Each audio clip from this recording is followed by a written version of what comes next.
오늘은 우울증 극복하기라는 제목으로 함께 말씀을 나누고자 합니다. 오늘 말씀은 열왕기상 19장 1절에서 12절 말씀입니다. 제가 봉독하겠습니다. 아합이 엘리야가 행한 모든 일과 그가 어떻게 모든 선지자를 칼로 죽였는지를 이세벨에게 말하니, 이세벨이 사신을 엘리야에게 보내어 이르되, 내가 내일 이맘때에는 반드시 내 생명을 저 사람들 중 한 사람의 생명과 같게 하리라. 그렇게 하지 아니하면 신들이 내게 벌 위에 벌을 내림이 마땅하니라 한지라. 그가 이 형편을 보고 일어나 자기의 생명을 위해 도망하여 유다에 속한 브에세바에 이르러 자기의 사환을 그곳에 머물게 하고, 자기 자신은 광야로 들어가 하룻길쯤 가서 한 로뎀나무 아래에 앉아서 자기가 죽기를 원하여 이르되, 여호와여, 넉넉하오니 지금 내 생명을 거두시옵소서. 나는 내 조상들보다 낫지 못하니이다 하고 로뎀나무 아래에 누워 자더니 천사가 그를 어루만지며 그에게 이르되, 일어나서 먹으라 하는지라. 본즉 머리맡에 숯불에 구운 떡과 한 병 물이 있더라. 이에 먹고 마시고 다시 누웠더니 여호와의 천사가 또다시 와서 어루만지며 이르되, 일어나 먹으라. 내가 갈 길을 다 가지 못할까 하노라 하는지라. 이에 일어나 먹고 마시고 그 음식물의 힘을 의지하여 40주 40야를 가서 하나님의 산 호렙에 이르니라. 엘리야가 그곳 굴에 들어가 거기서 머물더니 여호와의 말씀이 그에게 임하여 이르시되, 엘리야야, 네가 어찌하여 여기 있느냐? 그가 대답하되, 내가 만군의 하나님 여호와께 열심히 유별하오니 이는 이스라엘 자손이 주의 언약을 버리고 주의 제단을 헐며 칼로 주의 선지자들을 죽였음이오며 오직 나만 남았거늘 그들이 내 생명을 찾아 빼앗으려 하나이다. 여호와께서 이르시되, 너는 나가서 여호와 앞에서 산에 서라 하시더니 여호와께서 지나가시는데 여호와 앞에 크고 강한 바람이 산을 가르고 바위를 부수나 바람 가운데 여호와께서 계시지 아니하며 바람 후에 지진이 있으나 지진 가운데에도 여호와께서 계시지 아니하며 또 지진 후에 불이 있으나 불 가운데에도 여호와께서 계시지 아니하더니 불 후에 세미한 소리가 있는지라. 아멘. TV를 보다 보면은 요즘 이렇게 세상의 관심사가 무엇인지 이렇게 좀 알게 되는 것 같습니다. 한창 동안 요리가 대세였던 적이 있습니다. 그래서 우리가 너무나도 유명했던 집밥 백선생, 백종원 선생으로 인해서 만능 간장도 나오고 여러 가지 프로그램들이 온갖 요리에 집중된 적이 있었습니다.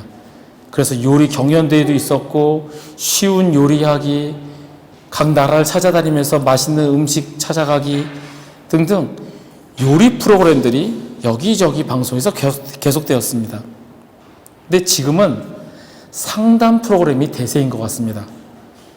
너무나도 유명한 그 오은영 박사님, 그분이 아이들을 보고 그 부모에게 상담을 해주면서 우리 부모들도 아이들을 처음 다뤄보기 때문에 어떻게 할지는 모르는데, 그분이 이렇게 아이들을 가르치고 훈육을 하면서 아이들이 달라지고 부모들이 달라지는 걸 보면서 요즘엔 또 이런 상담 프로그램이 대세인 것 같습니다. 그 오은영 박사님의 상담료가 10분에 9만 원이라고 합니다. 사람들이 너무 비싸다라고 얘기를 하던데, 어떤 사람이 내가 그 박사님께 81만 원을 지불하고 81만 원이면 90분이죠. 1시간 반 동안 상담을 하고 내 인생 지금까지 썼던 81만 원 중에 가장 가치 있던 돈이었다라고 말할 정도로 그분의 상담이 참 뛰어난 것 같습니다. 여러 상담 프로그램이 나오다 보니 처음에는 아이들 그 상담으로부터 시작해서 지금은 연예인들, 일반인들 상담들이 많이 나옵니다. 그런데 그 상담 프로그램 같은 걸 보니까 대부분의 문제가 어찌 보면 우울증인 것 같습니다. 건강보험심사평가원에 따르면 2017년에 69만 1000명이던 우울증 환자가 지난해에는 93만 3천 명 정도로 35%가량 늘었다고 합니다. 그런데 그 우울증을 치료하는 치료율은 11%로 전 세계 최저 수준이라고 합니다. 코로나로 인해서 사람들이 집에 갇혀 있고 그러다 보니 사람들과의 관계도 단절되고 그리고 그런 어려움 속에서 사람들이 있다 보니 점점 우울해지고 그것들이 이제서 막 터져나오는 건 아닌가. 특히 이곳에 살면서도 사람들의 이야기를 들어보면 다들 우리가 그런 표현을 쓰죠. 굴 속으로 들어간다고. 굴 속에 들어가서 지하를 파고 들어가는 것처럼 점점 우울해지고 그런 식으로 우울증을 많이 겪고 있는 것 같습니다. 그런데 한국에서는, 특히나 한국 사회에서는 이런 우울증을 겪는 그런 정신적인 어려움을 겪는 사람들을 이상한 시선으로 쳐다봅니다. 이상하다 못해 경멸하고 좀 멸시하는 그런 눈초리로 쳐다봅니다. 자폐증이라고 불리우는 자폐 스펙트럼 장애, 이 역시 그렇습니다. 그나마 얼마 전에 인기리에 방영됐던 드라마 덕분에 이 자폐 스펙트럼 장애에 대해서 시각이 많이 달라지긴 하였지만 아직까지도 한국 사회에서는 이런 우울증이나 자폐증, 이런 정신적인 장애를 꺼려하고 내 주변에는 가까이 오지 말아야 할 이상한 사람들이나 걸리는 것이라고 생각을 합니다. 그런데 분명한 사실은 우울증은 누구나 갖고 있는 증상이라는 겁니다. 사람이 기뻐하고 행복한 감정을 가지듯이 우울해하고 기분이 슬퍼지는 감정을 갖는 것은 지극히 당연하다라는 겁니다. 이렇게 우울증은 누구에게나 찾아오는 감정입니다. 다만 그 증상이 심하냐 그렇지 않느냐의 차이일 뿐입니다. 그런데 이렇게 우울증으로 힘들어하는 사람에게 우리가 옆에서 당신이 기도 안 해서 그렇습니다. 하나님을 바라보지 않고 세상을 바라봐서 그렇습니다. 믿음을 굳게 가지십시오. 이렇게 조언을 한다면 그것이 도움이 되기는커녕 오히려 상처가 됩니다. 많은 이들이 우울증으로 힘들어합니다.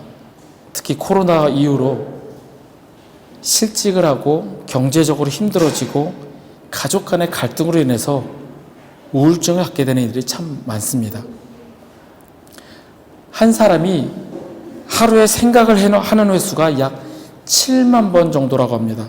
그런데 그 중에 80%가 부정적인 생각이라고 합니다.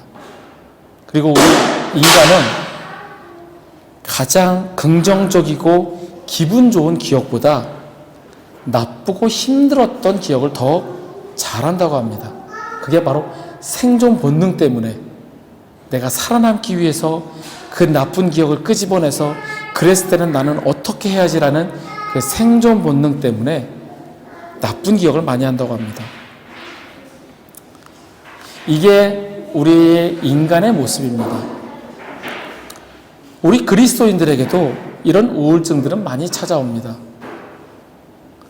제가 이런 서적들을 찾다 보니 그렇게 유명했던, 정말 우리에게 큰 감명을 줬던 찰스 스펄전 목사님이나 헨리 나우엔, 정말 깊은 영성을 가졌던 영성가 헨리 나우엔이나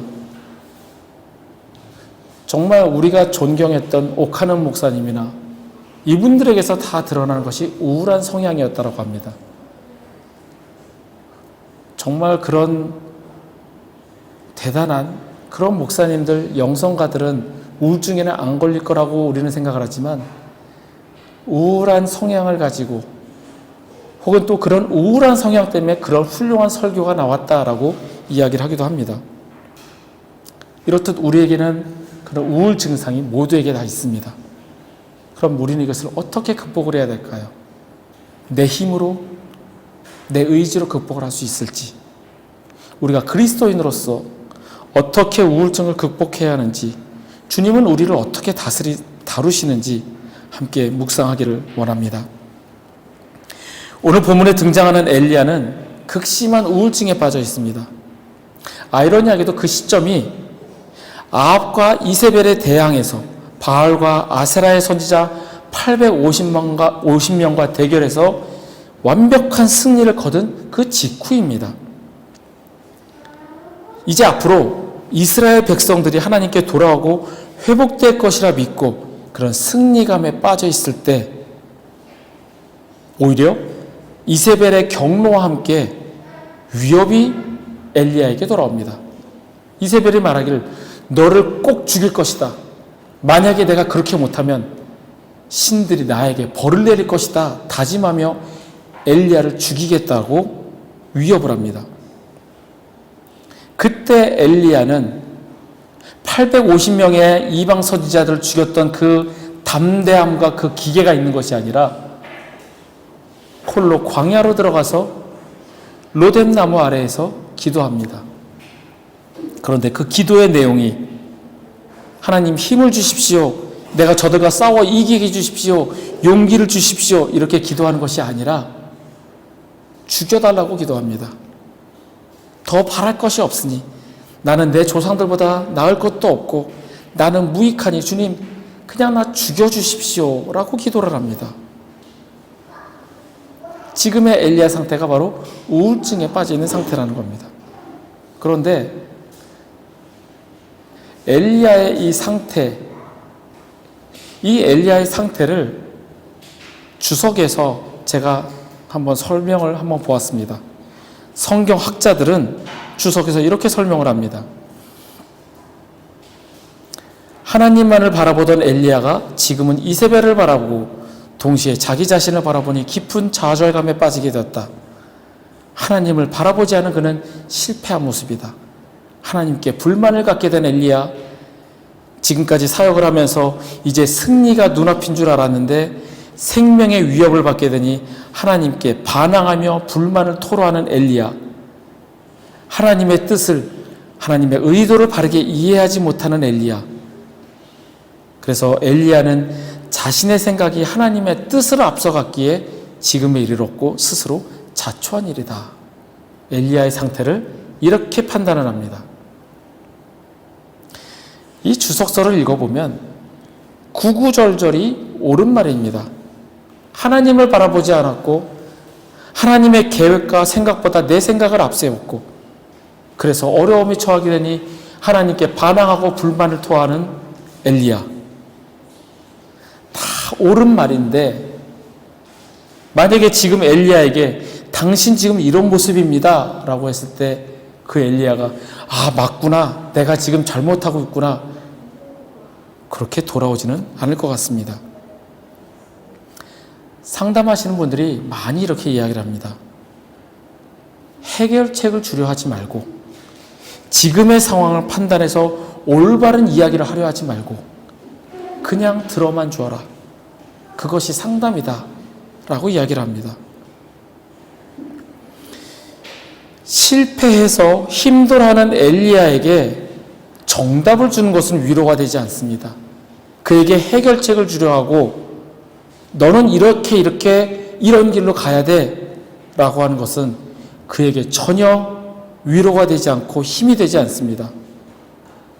만약에 성경학자들이 지금 이렇게 이야기했던 것처럼 하나님께서 엘리야에게 가셔서 너 이렇게 해야지 했다면 엘리야는 더 극심한 우울증에 빠졌을 수도 있습니다. 로뎀나무 아래에서 죽기를 바라는 엘리야에게 하나님께서는 그를 혼내시고 그를 꾸중하시고 나약한 정신 상태를 바로잡게끔 그렇게 훈육하시지 않으셨습니다. 하나님께서는 천사를 보내셔서 먹을 것을 주시고 먹게 하셨습니다. 그리고 천사를 통하여 어루만져 주셨습니다. 우울증에 빠져있는 엘리야에게 잘못된 생각과 올바른 길로 가게끔 가르치신 것이 아니라 어루만지시고 먹을 것을 주시고 물을 주시며 가만두셨습니다. 우울증에 있을 때 우리는 이렇게 평범한 일상을 통해서 극복할 수 있습니다. 우울증을 내가 억지로 물리치기 위해서 폭식을 하거나 오히려 더 자극적이고 그런 모험적인 것을 추구하거나 인간이 가지고 있는 그런 욕구만을 해소하기 위해서 더 익사이팅한 것을 찾아간다면 상황은 더욱더 악화됩니다. 오스왈드 챔버스 목사님은 주님은 나의 최고봉에서 우울증에 대해서 이렇게 처방을 합니다. 우울증은 하나님께서 창조하신 가장 평범한 것으로부터 우리를 멀어지게 합니다. 그러나 하나님의 영감이 우리에게 임하면 우리는 가장 간단하고 평범한 일을 하게 됩니다. 가장 평범한 것을 하면서 하나님의 임재를 경험하라고 합니다. 우울증에 빠져있는 엘리야에게 천사를 통하여 단지 먹을 것과 마실 것을 주시고 어루만지셨던 것처럼 가장 단순하면서도 평범한 일들을 함으로 하나님의 임재를 구하라고 합니다. 쉽게 말하면 그냥 잘 먹고 잘 자고 잘 쉬며 하나님을 만나라는 이야기입니다. 챔버스 목사님 역시 우울증을 겪었던 적이 있습니다.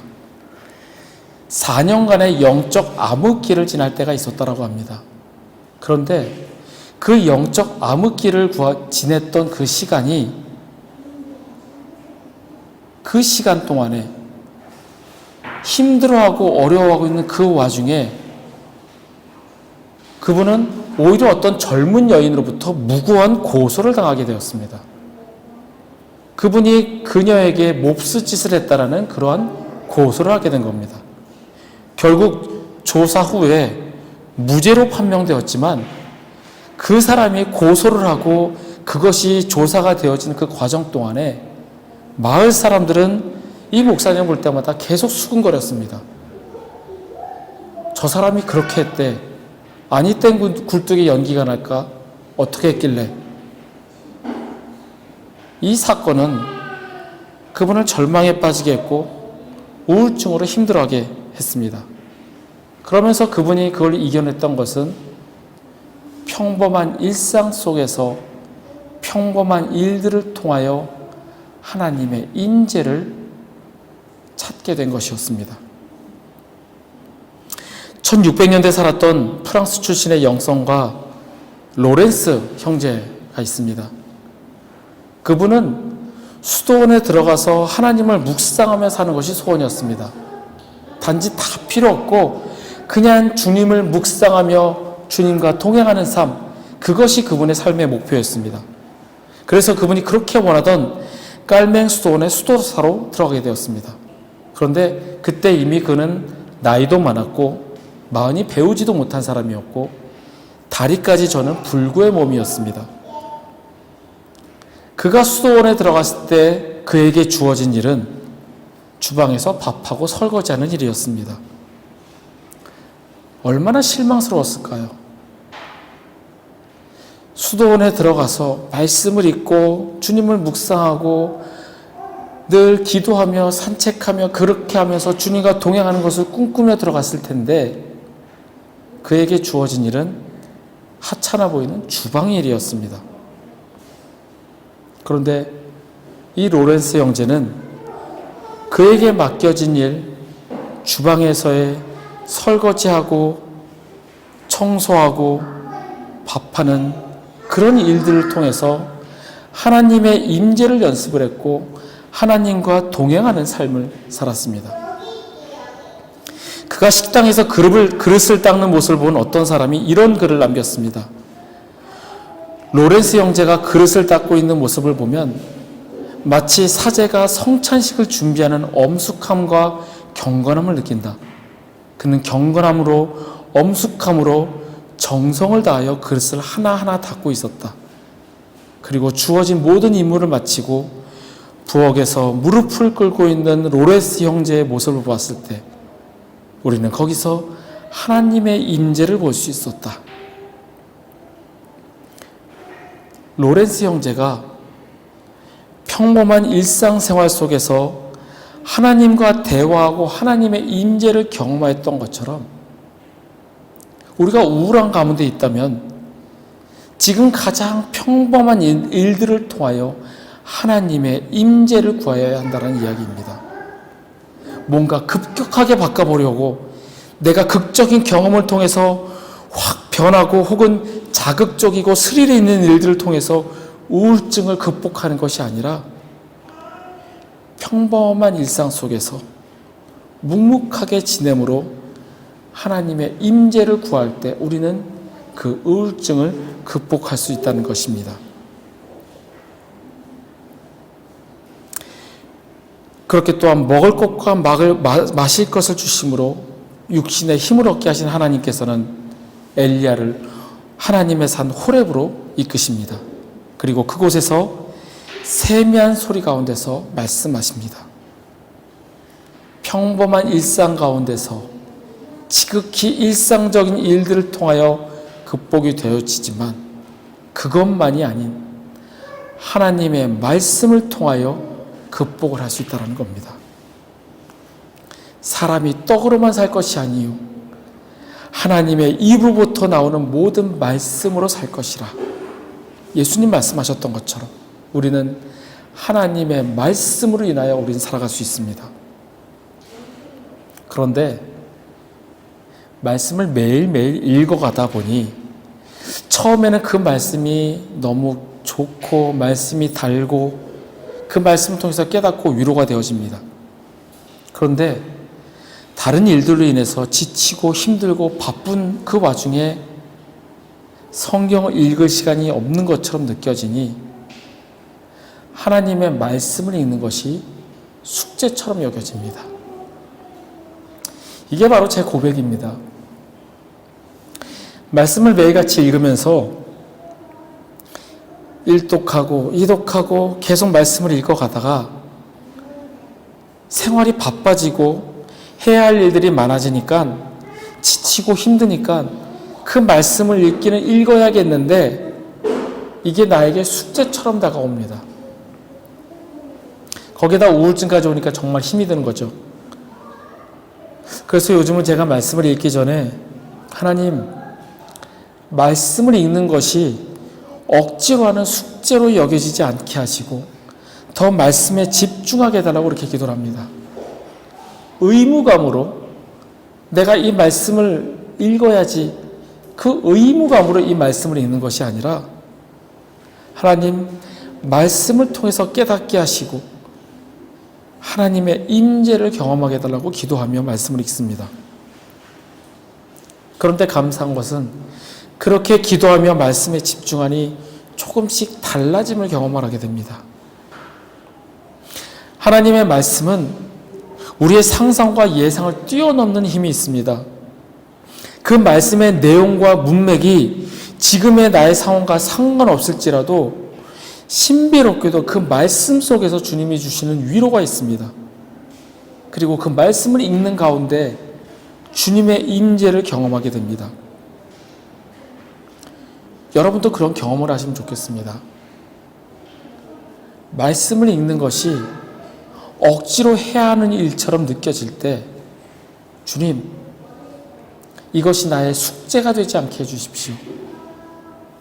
하나님의 말씀을 사모하며 이 말씀을 읽는 가운데 주님의 임재를 경험하게 해주십시오라고 기도하며 말씀을 읽어 나가시기를 바랍니다. 우리는 습관적으로 주님 이렇게 저렇게 인도하여 주십시오라고 기도를 합니다. 저 역시 그렇게 기도했습니다. 그러면 우리가 그렇게 기도하지 않는다면 주님이 인도하시지 않는 걸까요? 우리가 그렇게 기도하지 않더라도 주님은 우리를 인도해 가십니다. 만약에 지금 내가 했던 상식적인 결정이 주님의 뜻에 어긋나다면 주님께서 그것을 막으실 것입니다. 혹은 그걸로 인해서 내가 깨닫기를 원하신다면 하나님께서는 또한 그냥 두실 것입니다. 이렇게 하든 저렇게 하든 하나님의 인도하심입니다. 그렇기에 우리는 잠잠히 주님의 임재를 바라고 그분의 인도하심을 묵묵히 따라가기만 하면 됩니다.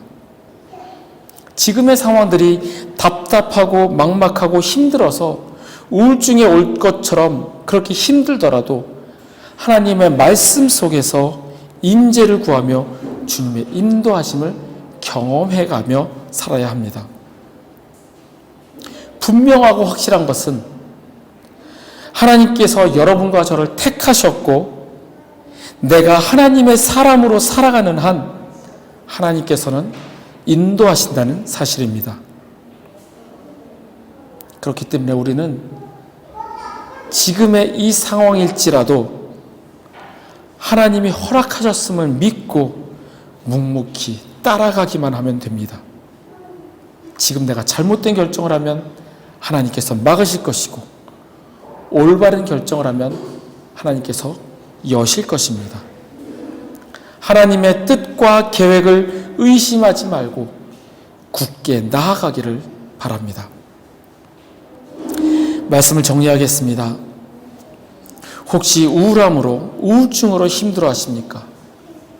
평범한 일상 속에서 가장 단순하고 평범한 일을 함으로 하나님의 임재를 경험하시기 바랍니다. 그리고 우울증을 극복하기 위해선 하나님의 말씀이 필요합니다. 억지로 의무감으로 하는 그런 말씀 읽기가 아니라 주님의 인도하심을 신뢰하고 믿는 그 믿음 안에서 하나님의 임재를 경험하시기를 바랍니다. 지금 이 순간에도 하나님은 저와 여러분을 보고 계십니다. 이 말씀을 기억하고 하나님의 임재를 경험하며 우울증을 극복해 가시는 저와 여러분이 되시기를 간절히 소원합니다.